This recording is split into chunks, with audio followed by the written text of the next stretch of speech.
Comentario de Ezequiel, capítulos 1 al 3. Ezequiel, bosquejo sugerido,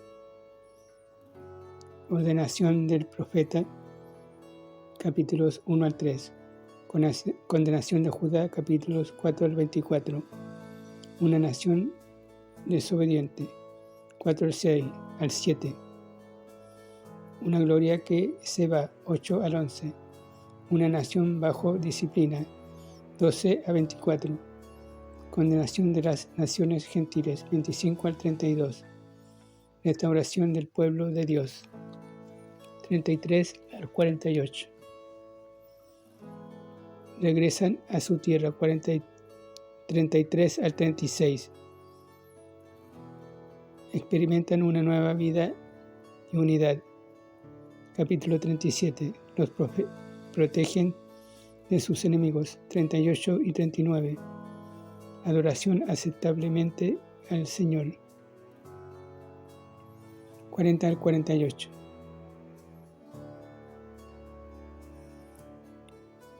En el año 606 a.C., los babilonios empezaron la primera de varias deportaciones de judíos. Daniel estaba en este grupo. En el segundo grupo,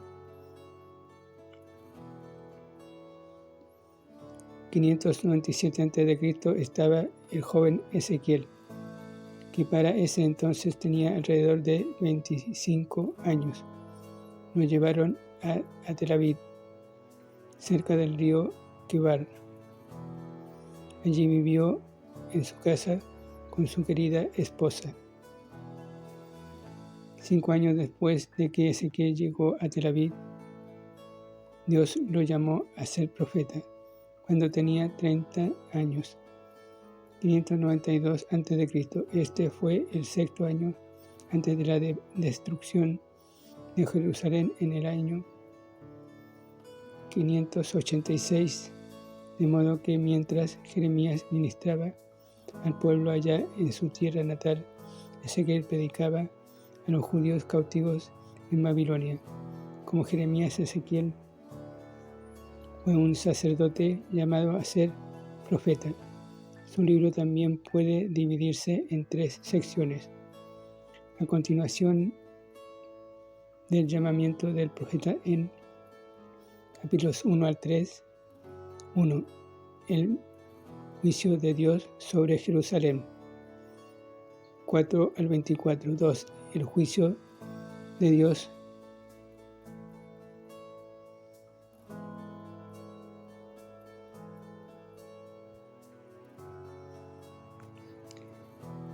sobre las naciones vecinas, capítulo 25 al 32.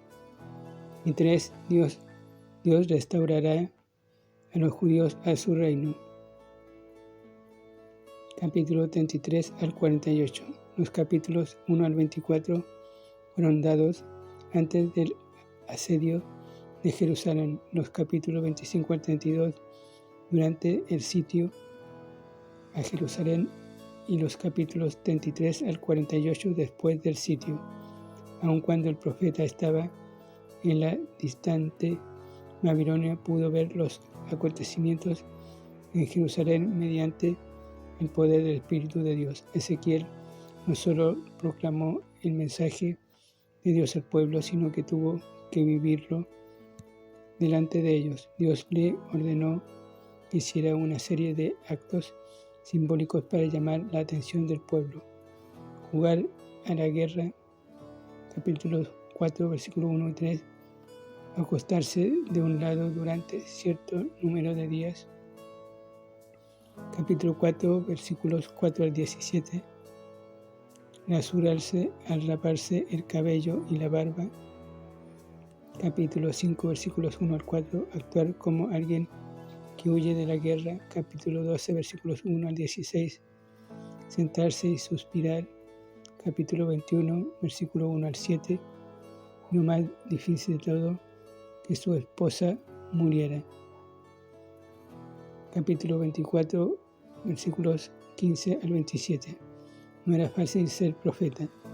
En esta sección nos concentraremos en las visiones de Ezequiel sobre la gloria de Dios.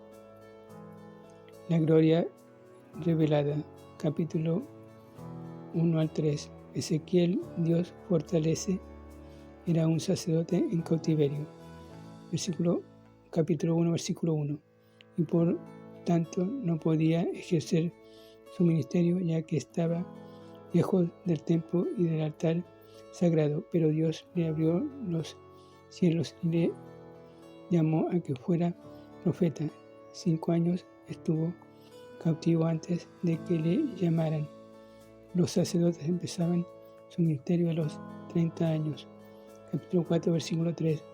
Véase en el Salmo 137 un cuadro de la condición espiritual de los cautivos. Jeremías les dijo que se establecieran 70 años en Babilonia, pero los falsos profetas le dijeron al pueblo que Dios destruiría a Babilonia y liberaría a los cautivos. Véase Jeremías capítulo 28 y 29. Fue tarea de Ezequiel decirle al pueblo que Dios destruiría a Jerusalén, no a Babilonia, pero que habría un día de gloriosa restauración del pueblo y de reconstrucción del templo. La frase "vino a mí palabra de Jehová" se usa 50 veces en este libro. Qué maravilloso saber que la palabra de Dios nunca está demasiado lejos del pueblo de Dios, si tan solo quieren oírla. Juan oyó la palabra estando exiliado en Patmos. Apocalipsis capítulo 1, versículo 9. Pablo la recibió en prisión. ¿Qué vio Ezequiel aquel día? Un torbellino de fuego. Capítulo 1, versículo 4. Esto simbolizaba el juicio de Dios sobre Jerusalén, la venida de Babilonia desde el norte. El viento tempestuoso con sus fulgurantes rayos significaba la destrucción de Jerusalén. Los querubines, capítulo 1, versículo 5 al 14. Estas criaturas simbolizan la gloria y el poder de Dios. Podían ver y moverse en todas direcciones sin volverse. Las 4 caras hablan de sus características: la inteligencia del hombre, la fuerza y el arrojo del león, la fidelidad y el servicio del buey y el encubrimiento del águila. Algunos ven en estas caras los 4 evangelios: Mateo, el león rey; Marcos, buey siervo; Lucas, hombre hijo del hombre; Juan, águila, hijo del Dios del cielo. Las criaturas podían moverse rápidamente para cumplir la voluntad de Dios. Las ruedas, capítulo 1, versículo 15 al 21. Cada criatura estaba asociada con un juego de ruedas, 2 ruedas en cada juego. Las ruedas en cada juego no estaban colocadas paralelas la una respecto a la otra, como el aro y el eje de una rueda de bicicleta. Más bien estaban en ángulo recto la una respecto a la otra, como la parte superior de un giroscopio. Las ruedas estaban en constante movimiento, y puesto que miraban a las 4 direcciones, podían moverse en cualquier dirección sin cambiar su movimiento. Así como los querubines, sus aros estaban llenos de ojos. Versículo 18, lo que ilustra la omnisciencia de Dios al regir su creación. Y el movimiento de las ruedas coincidía con el de los querubines. Todo esto habla de la obra constante de Dios en el mundo, su poder y gloria, su presencia en todo lugar, su propósito para el hombre, su providencia. El mundo estaba lleno de terror y cambio, pero Dios estaba obrando. El firmamento, capítulo 1, versículo 22 al 27. Esta era una hermosa plataforma que contenía el trono de Dios y que estaba encima de las ruedas y de los querubines. Dios sigue en el trono y su voluntad se cumple en este mundo, aun cuando no siempre lo veamos. Los complejos movimientos de los querubines y las ruedas revelan cuán intrincada es la universo. Solo Él puede comprenderla, solo Él puede controlarla, pero hay perfecta armonía y orden. El arco iris, capítulo 1, versículo 28, hubo un arco iris en la tormenta. Sin duda esto le decía a Ezequiel que la misericordia y el pacto de Dios no le faltaría a su pueblo. Véase en Génesis capítulo 9, versículos 11 al 17, donde se designa al arco iris como una señal de misericordia. También Noé vio el arco iris después de la tormenta. El apóstol Juan lo vio antes de la tempestad, pero Ezequiel lo vio en la tempestad. Toda esta visión de la gloria de Dios muestra a Dios obrando en el mundo, juzgando los pecados de su pueblo, pero aún guardando su pacto de misericordia. El resultado de esta visión fue el colapso total de Ezequiel. Capítulo 1, versículo 28. Pero Dios le levantó, le llamó a ser una atalaya, le alimentó con la palabra y le llenó con su espíritu. Sabrán que yo soy Jehová. Esta frase y sus variantes se hallan 71 veces en este libro. Resume el ministerio y mensaje de Ezequiel. Ezequiel 2, versículo 1 al 10, Ezequiel capítulo 3, versículo 1 al 23. Ahora comentario capítulo 2. Llamamiento de Ezequiel. Versículo 1. Me dijo, hijo de hombre, ponte sobre tus pies y hablaré contigo. Versículo 2. Luego que me habló, entró el Espíritu en mí y me afirmó sobre mis pies y oí al que me hablaba. 3. Me dijo, hijo de hombre, yo te envío a los hijos de Israel, a gente rebelde que se rebelaron contra mí. Ellos y sus padres se han rebelado contra mí hasta este mismo día. 4. Yo pues te envío a hijos de duro rostro y de empedernido corazón, y les dirás, así ha dicho Jehová el Señor. Versículo 7.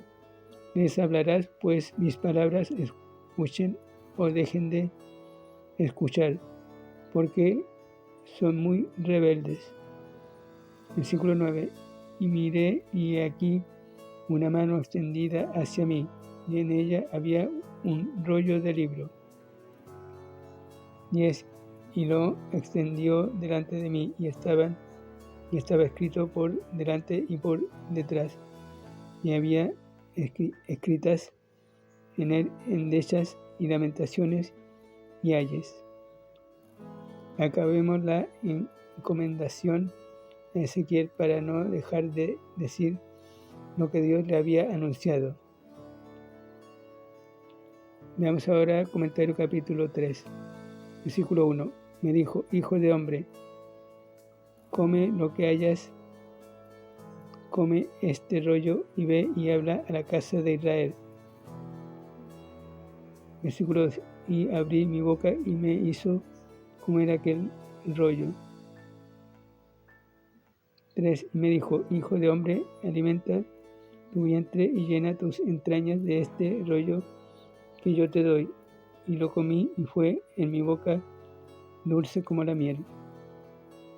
Luego me dijo, hijo de hombre, ve y entra a la casa de Israel y habla a ellos con mis palabras. 7. Mas la casa de Israel no te querrá oír, porque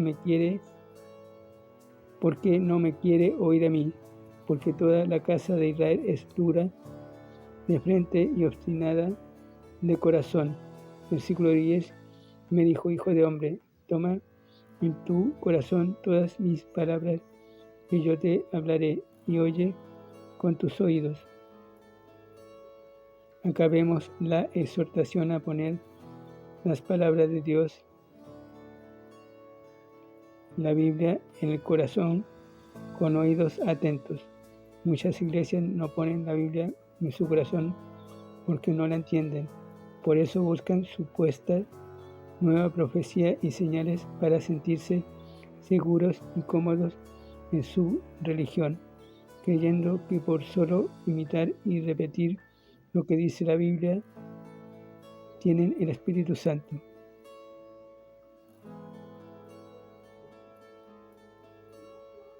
El atalaya de Israel. Ezequiel capítulo 33. Véase también Ezequiel capítulo 33, versículos 1 al 9. Versículo 16. Y aconteció que al cabo de los 7 días vino a mí palabra de Jehová diciendo: 17. Hijo de hombre, yo te he puesto por atalaya a la casa de Israel. Oirás pues tú la palabra de mi boca y los amonestarás de mi parte. Versículo 18. Cuando yo dijere al impío: de cierto morirás, y tú no le amonestares, ni le hablares, para que el impío sea apercibido de su mal camino, a fin de que viva, el impío morirá por su maldad, pero su sangre demandaré de tu mano. 19. Pero si tú amonestares al impío, y él no se convirtiese de su impiedad y de su mal camino, él morirá por su maldad, pero tú habrás librado tu alma. 20. Si el justo se apartare de su justicia e hiciere maldad, y pusiere yo tropiezo delante de él, él morirá, porque tú no le amonestaste. En su pecado morirá, y sus justicias que había hecho no vendrán en memoria, pero su sangre demandaré de tu mano. 21. Pero si al justo amonestares, para que no peque y no pecare, de cierto vivirá, porque fue amonestado, y tú habrás librado tu alma.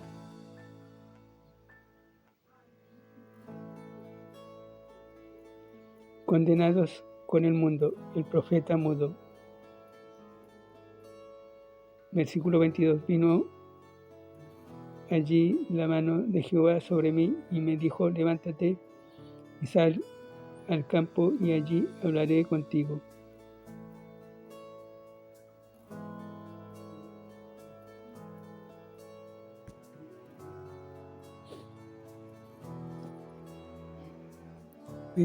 Y haré que se pegue tu lengua a tu paladar, y estarás mudo, y no serás a ellos varón que reprende, porque son casa rebelde.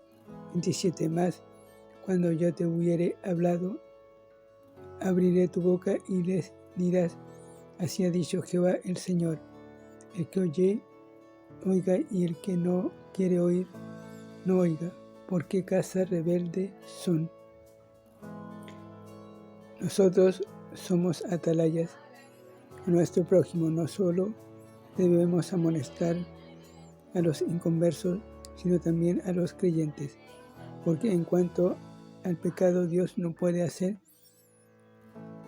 acepción de personas. Pero recuerde, el Antiguo Testamento está escrito desde un punto de vista humano y de obras, no desde un punto de vista espiritual en cuanto a la gracia de Dios. Comparemos con Juan capítulo 1, versículo 17. Dice pues: la ley por medio de Moisés fue dada, pero la gracia y la verdad vinieron por medio de Jesucristo. También recuerde al leer la Biblia que cada uno dará cuenta de sus obras y recibirá las consecuencias por sus propios pecados. Esto no significa que el salvo perderá su salvación, porque hay que entender la diferencia entre castigo y condenación. Dios castiga o disciplina a sus hijos, pero no los condena. Dios solo condenará infierno a los que no son salvos, porque no es de todos la fe. Comparemos con Ezequiel 18, versículo 20. Dice: el alma que pecare, esa morirá. El Hijo no llevará el pecado del Padre, ni el Padre llevará el pecado del Hijo. La justicia del justo será sobre él, y la impiedad del impío será sobre él. Romanos capítulo 14, versículo 12 dice: de manera que cada uno de nosotros dará a Dios cuenta de sí. Esto no es para perder o no la salvación, sino para recibir según nuestras obras. Hebreos capítulo 12, versículo 8 dice: pero si se os deja sin disciplina, de la cual todos han sido participantes, entonces sois bastardos y no hijos. 1 Corintios capítulo 11, versículo 31 y 32 dice: si pues nos examinásemos a nosotros mismos, no seríamos juzgados. Versículo 32: mas siendo juzgados, somos castigados por el Señor, para que no seamos condenados con el mundo.